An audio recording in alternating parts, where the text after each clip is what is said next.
Hi everyone, it's me, Angel. Welcome sa aking YouTube channel. Sa mga SSS members po dyan na meron pong contributions sa SSS Pension Booster or kilala din sa tawag na Voluntary Provident Fund, good news po ito para sa inyo. Kahapon po, June 23, 2026, naglabas po ng anunsyo si SSS na ang SSS Pension Booster ay nagtala po ito ng Average Return on Investment or ROI na 6.2% mula January 2026 to May 2026.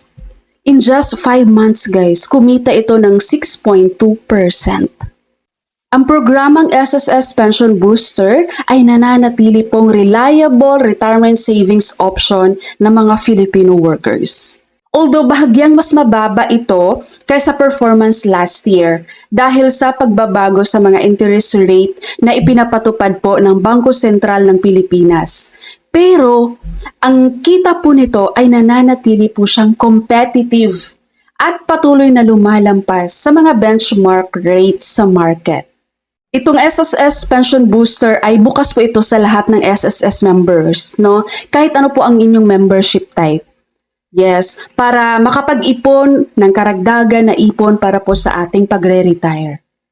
Ang pinakamababa na contributions dito ay 500 pesos. At wala po silang limit guys kung magkano yung maximum contributions na ihulog mo dito sa Pension Booster. Ikaw pong bahala, di ba? Kahit gaano kalaki yung gusto mong ihulog dyan sa inyong SSS Pension Booster, pwede po yan. Wala silang limit dyan. Ang ipon nyo dito sa SSS Pension Booster ay matatanggap nyo po ito ng buo. Yung TAV, no? Yung Total Accumulated Value. Ito yung Principal and Investment Income. At ito pa guys, tax-free yan. Yes, pag makuha mo to, yung SSS Pension Booster na to, wala pong tax yan. Pag mag-retire ka na po, itong SSS Pension Booster, yung mga hinulog mo dito, matatanggap mo to, it's either pension or lump sum or kaya naman combination of both, no, lump sum and pension. So, depende po ito kung gaano po kalaki na ang nakukontribute mo dito sa iyong pension booster.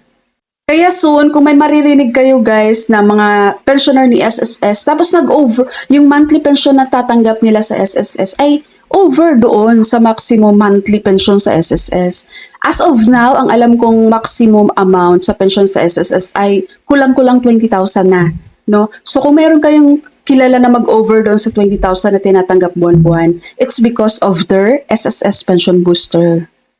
Kasi ang laki din ng contribution sa SSS Pension Booster guys eh. Minimum of 500 pesos. Malaki yun.